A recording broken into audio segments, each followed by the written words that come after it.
नमस्कार, मैं शालिनी और आप देख रहे हैं नेक्स्ट 9 न्यूज। उत्तर प्रदेश के सियासत गलियारों में जो हवाएं चल रही हैं वो अब कहीं ना कहीं अखिलेश यादव के समर्थन में है। जी हाँ, आपको बता दें कि बीते लोकसभा चुनाव में जिस प्रकार से अखिलेश यादव ने प्रदर्शन किया और यहाँ पर 37 सीटें हासिल कर ली, ऐसे में बीते लोकसभा चुनाव में जिन भी नेताओं ने उनके खिलाफ बागी सुर अपनाए, उन नेताओं के खिलाफ अब अखिलेश यादव बड़ा निर्णय लेते दिखाई दे रहे हैं। ऐसे में यहाँ अगर पल्लवी पटेल को लेकर भी बात की जाए तो ये देखा गया कि चुनाव प्रचार के दौरान पल्लवी पटेल अखिलेश यादव से पीडीए का गठबंधन तोड़ ओवैसी के साथ जाकर गठजोड़ करती हैं और नए गठबंधन का निर्माण करती हैं। अब ऐसे में पल्लवी पटेल सिराथू से समाजवादी पार्टी के चुनाव चिन्ह से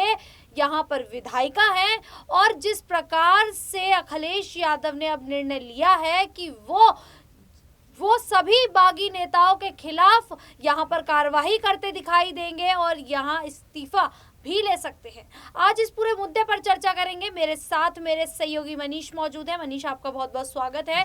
मनीष, बीते लोकसभा चुनाव में ये देखा गया था कि पल्लवी पटेल जो अखिलेश यादव के साथ कंधे से कंधा मिलाकर यहाँ पर दिखाई देती थी, डिम्पल यादव को अपनी बहन मानती थी, दीदी समान मानती थी,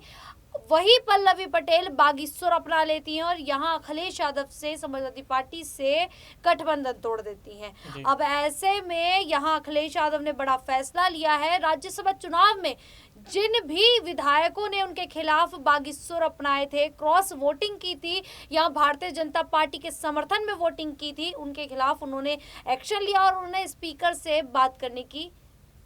बात यहाँ पर साफ कर दी है। अब ऐसे में क्या पल्लवी पटेल से भी वो इस्तीफा मांग सकते हैं? क्या लगता है आपको? जी बिल्कुल, जिस तरीके से आपने बताया कि 7 बागी विधायकों पर अखिलेश यादव ने लोकसभा चुनाव के परिणाम आने के बाद ही कहा था कि वो कार्रवाई करते हुए नजर आएंगे और ऐसे में अब अखिलेश यादव कहीं ना कहीं उस चीज़ को लेकर आगे बढ़ते हुए नजर आ रहे हैं। अब सिराथू से पल्लवी पटेल समाजवादी पार्टी के चिन्ह साइकिल पर विधायक हैं और ऐसे में अब समाजवादी पार्टी कहीं ना कहीं अब पल्लवी पटेल को लेकर बड़ा एक्शन ले सकती है, अखिलेश यादव कोई बड़ा एक्शन ले सकते हैं। लेकिन अगर पल्लवी पटेल जाकर उनसे माफी मांग लेती हैं तो बेशक यहाँ पर अखिलेश यादव उनको माफ कर देंगे, क्योंकि चाचा शिवपाल यादव और डिम्पल यादव और साथ ही अखिलेश यादव ये कहते हुए नजर आए हैं अक्सर कि अगर कोई भी बागी विधायक या कोई भी बागी नेता अगर उनसे माफी मांग लेता है तो सपा में वो कहीं ना कहीं उनको बनाए रखेंगे, उनको पार्टी से नहीं निकालेंगे, या गठबंधन के तौर पर कोई है तो किसी भी पार्टी को गठबंधन के तौर पर भी निराश नहीं करेंगे। लेकिन अखिलेश यादव ने जिस तरीके से लोकसभा चुनाव में बड़ी जीत दर्ज करने के बाद यहाँ पर एक अच्छा अपना कद बनाया पार्टी का खुद का,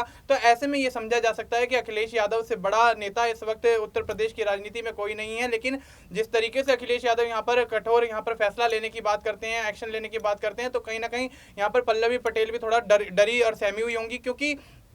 जिस तरीके से अखिलेश यादव बहुत ही कम समय में पार्टी को दोबारा से उठाने में कामयाब हुए हैं, मुलायम सिंह यादव के निधन के बाद से जब से पार्टी बिखरती हुई नजर आई और समाजवादी पार्टी से अपर्णा यादव बीजेपी में चली जाती हैं, तो उसके बाद कहीं ना कहीं देखा गया है कि अखिलेश यादव ने पार्टी को वो मजबूती दी है, वो यहाँ पर ताकत दी है, जिससे पार्टी आगे बढ़ने में कामयाब हुई है। और ऐसे में अगर यहाँ पर कोई बड़ा वो फैसला लेते हैं तो बेशक यहाँ पर कार्रवाई बनती है। तो अब यहाँ 7 बागी विधायकों की अगर बात आती है तो वो भारतीय जनता पार्टी के मंचों पर जाकर उनके लिए प्रचार प्रसार करते हुए नजर आते हैं, क्रॉस वोटिंग करते हुए नजर आते हैं। तो ये तमाम वो चीजें हैं जो पार्टी के खिलाफ जाती हैं। तो पार्टी के खिलाफ अगर कोई भी यहाँ पर बयानबाजी करता है या उनके खिलाफ वोटिंग करता है तो बेशक उस पर कार्रवाई होनी बनती है। और ऐसे में पल्लवी पटेल की अगर बात करें तो पल्लवी पटेल भी यहाँ पर वही चीज करती हुई नजर आई। यहाँ पर लोकसभा चुनाव में देखा गया ओवैसी के साथ गठबंधन करती हुई नजर आई और ऐसे में पल्लवी पटेल के खिलाफ भी अखिलेश यादव बेशक कार्रवाई कर सकते हैं। जैसा कि मैंने पहले कहा है कि अगर वो माफी मांग लेती हैं या उनके पास जाके कोई प्रस्ताव रखती हैं तो बेशक यहाँ पर अखिलेश यादव उनकी बात सुनेंगे। आपने माफी मांगने की बात कही है। देखिए, जिस प्रकार से बीते लोकसभा चुनाव में ये देखा गया था कि पल्लवी पटेल को लगातार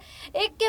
बाद झटके लग रहे थे, यहाँ पर उन्हें चुनाव चिन्ह नहीं मिला था। ये भी देखा गया कि यहाँ इलाहाबाद हाई कोर्ट से भी उन्हें बड़ा झटका लगा था। यहाँ पर असदुद्दीन ओवैसी ने भी अपना चुनाव चिन्ह देने से उन्हें इनकार कर दिया था। उस समय ये सोचा जा रहा था, ये कयास लगाए जा रहे थे कि पल्लवी पटेल अखिलेश यादव के साथ एक बार फिर से जुड़ती दिखाई देंगी, लेकिन उस समय भी पल्लवी पटेल अखिलेश यादव के पास पास नहीं जाती हैं। अब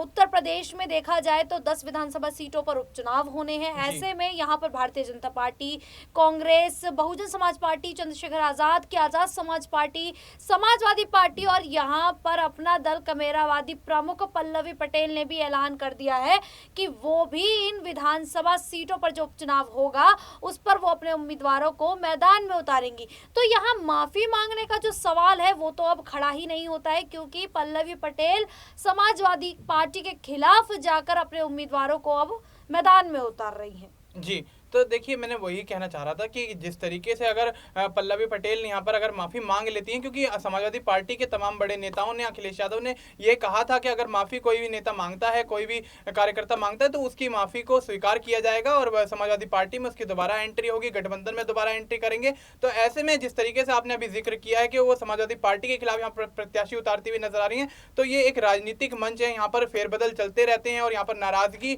और मनाने का सिलसिला भी लगातार चलता रहता है। तो अगर पल्लवी पटेल को यहाँ पर समाजवादी पार्टी के खिलाफ अपने प्रत्याशी उतारकर यहाँ पर फायदा मिलता हुआ नजर आएगा तो बेशक वो फायदे की तरफ जाती हुई देखी जाएंगी। लेकिन अगर अखिलेश यादव यहाँ पर कोई उन पे फैसला लेते हैं या कोई निर्णय लेते हैं या उनके खिलाफ कोई कार्रवाई करते हुए नजर आते हैं तो बेशक यहाँ पर पल्लवी पटेल का चुनाव लड़ना भी, मैं कहना चाहूंगा आपसे, यहाँ पर मुश्किल होता हुआ नजर आएगा और पल्लवी पटेल पूरी तरह से गिरती हुई नजर आएंगी। शालिनी, बिल्कुल, जिस प्रकार से बीते लोकसभा चुनाव में ये देखा गया कि पल्लवी पटेल ने अपने उम्मीदवारों को मैदान में तो उतारा, लेकिन उनके उम्मीदवार कहीं पर भी किसी भी पार्टी को टक्कर देते दिखाई नहीं दिए। ऐसे में अब ये देखा जा रहा है कि अखिलेश यादव ने बड़ा निर्णय लिया है और यहाँ पर उन विधायकों की जो विधायकी है उसको खत्म करने की मांग कर दी है। अब ऐसे में उत्तर प्रदेश में उपचुनाव होने हैं 10 विधानसभा सीटों पर। यहाँ पर कई पार्टियां जो है वो मैदान में उतर चुकी हैं, लेकिन यहाँ पर सीटें केवल 10 हैं। अब ऐसे में ये भी देखना होगा कि आखिरकार उन 10 सीटों में से कौन सी पार्टी कितनी सीटें यहाँ पर हासिल करती दिखाई देगी।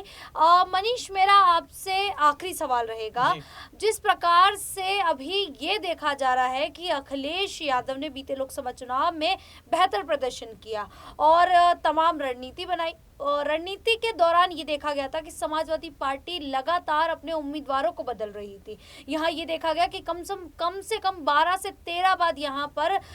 यहाँ पर उम्मीदवारों का टिकट काटा गया, दूसरे उम्मीदवार को दिया गया, दूसरे नेता को दिया गया। तो यहाँ पर ऐसा लग रहा था कि पता नहीं अखिलेश यादव क्या करना चाह रहे हैं, किस तरीके की रणनीति बनाना चाह रहे हैं। लेकिन जब नतीजे सामने आए तो ये देखने को मिला कि जो उनकी रणनीति थी वो कारगर साबित हुई है। और यहाँ पर जो अवधेश प्रसाद ने फैजाबाद से जीत हासिल की, अयोध्या से बीजेपी को मात दी, यहाँ पर अब ये भी चर्चा सामने आ रही है कि अब उनके बेटे को भी मैदान में उतारा जाएगा और यहाँ अखिलेश यादव चुनाव में से जो मीरापुर सीट है उस पर उनके बेटे अजीत प्रसाद को यहाँ मैदान में उतार सकती है। तो जिस प्रकार से पिता ने प्रदर्शन किया फैजाबाद में और जीत हासिल की, क्या ऐसे में उनके बेटे भी उन्हें मीरापुर की सीट लाकर दे सकते हैं या नहीं? जी बिल्कुल, जिस तरीके से आपने पूरा जिक्र किया है तो मैं आपको बताना चाहूँगा ये 10 विधानसभा की जो सीटें हैं जिन पर उपचुनाव हो रहा है उसमें कई सीटें ऐसी हैं, 4 से 5 लगभग सीटें ऐसी हैं जिन पर यहाँ पर भारतीय जनता पार्टी की पकड़ इतनी मजबूत नहीं है, लेकिन समाजवादी पार्टी की यहाँ पर पकड़ काफ़ी मजबूत है।